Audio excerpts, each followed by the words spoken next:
কলকাতার মেয়র জনাব ফিরাদ হাকিম ববি হাকিম সাহেব তিনি আলাপ আলোচনা করেছেন না করেন? এই ভালো করে শোনেন, তিনি কিন্তু একটা কথা বারবার বলেছেন যে শোনেন, আমরা কিন্তু আল্লাহকে ভয় করি, আল্লাহ ছাড়া কারুর কাছে মাথা নত করি না। এই বলেছেন তো, কথা বলেন না? হ্যাঁ, ধর্ম যার যার, আপনি ধর্ম যার যার ধর্ম থাকতে পারে, সে তার ধর্মকে ভালোবাসে।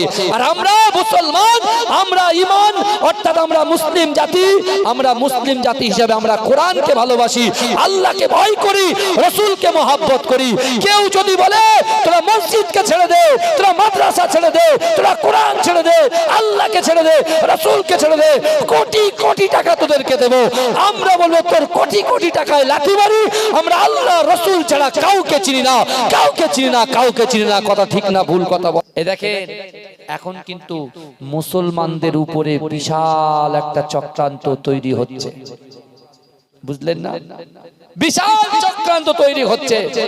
এ বিশ্বাস করুন, আমার আপনার বাপ দাদা 14 পুরুষ মাথার গাম পায়ে ফেলে অল্প অল্প করে টাকা গচ্ছিত করে সেই টাকা দান করে মাদ্রাসা, মসজিদ, খানকা, ঈদগাহ, কবরস্থানে দান করেছেন না করেননি? কথা বলে। আর আজকে আমাদের কেন্দ্র সরকার বিশেষ করে ওই ওয়াকফ সম্পত্তিটাকে নিজের বাপের সম্পত্তি করে নেবার জন্য যে কালা কানুন আনছে, আমি তাদেরকে বলতে চাই, বিশ্বাস করেন, তারা তো আল্লাহ তো কোরআনটা সারা বিশ্বের মানুষদের জন্য পাঠিয়েছেন। কোরআন শুধু মুসলমানদের জন্য নয়, কোরআন সবার জন্য। তাই তাদেরকে একটু কোরআনটাকে খুলে দেখতে বলছি। কোথায় চলে গেল হামান, কোথায় চলে গেল কারুন, কোথায় চলে গেল সাদ্দাত, কোথায় চলে গেল ফিরাউন, যারা কোরআনের বিরুদ্ধে লেগেছে, যারা এমন করে রাসূলুল্লাহর বিরুদ্ধে লেগেছে, আল্লাহ তাদের নাস্তানাবুদ করে দিয়েছে। এ কথা ঠিক না ভুল? আজকে আমরা যদি সকলে ইউনিটি, একতা, সততা, একই ছাতার তলায় যদি আমরা থাকতে পারি, বিশ্বাস করেন আগামী দিনে এই মুসলমানদেরকে কেউ টলাতে পারবে না। পারবে কি? এই কথা বলে। রানী রাসমানি রোডে কিছু নেই, তোহা সিদ্দিকী হুজুর তিনি একটা প্রোগ্রাম করেছেন না, ওখানে আমাদের কলকাতার মেয়র জনাব ফিরাদ হাকিম ববি হাকিম সাহেব তিনি আলাপ আলোচনা করেছেন না করেন?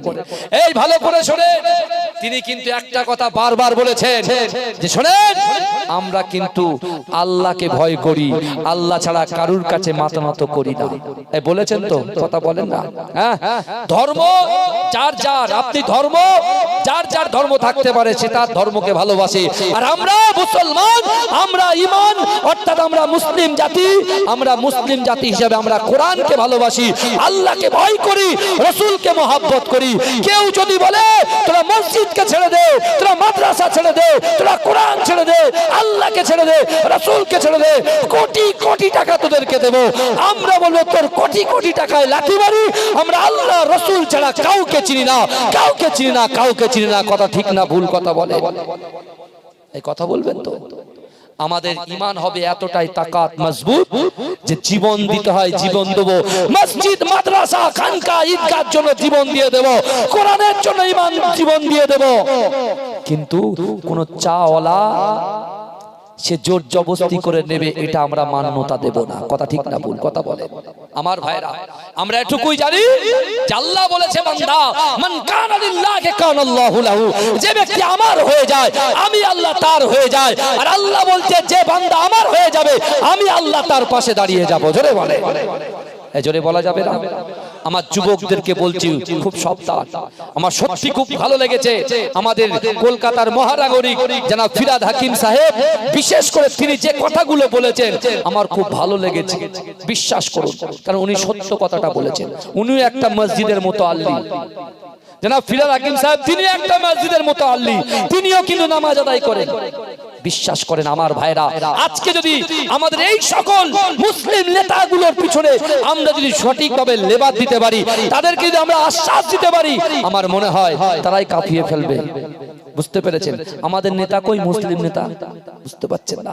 কিন্তু আমার ভাইরা, যাই হোক, আমি কোন রাজনীতির সঙ্গে যুক্ত নই, কিন্তু একটা কথা বলছি, উনি যে কথাগুলো বলেছেন আমার খুব ভালো লেগেছে। কিন্তু আমার যুবকরা ভালো করে শোনেন, আজকে যদি আমরা সঠিকভাবে 5 ওয়াক্ত নামাজে মসজিদে চলে আসতে পারি, আল্লাহ 5 বার যখন ডাকছে আল্লাহর ডাকে সাড়া দিয়ে যদি মসজিদে ঢুকতে পারি, বিশ্বাস করেন এ যুবক তুমি শোনো, দুনিয়ার কোন শক্তি মুসলমানদের এক চুল নাড়াতে পারবে না। জোরে বলেন, জোরে বলবেন না?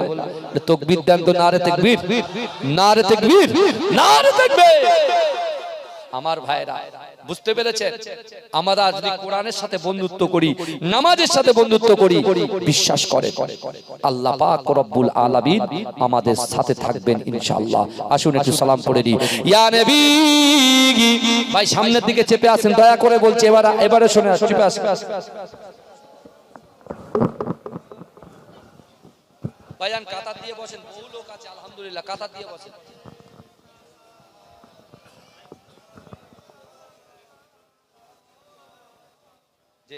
না থাক লাগবে না।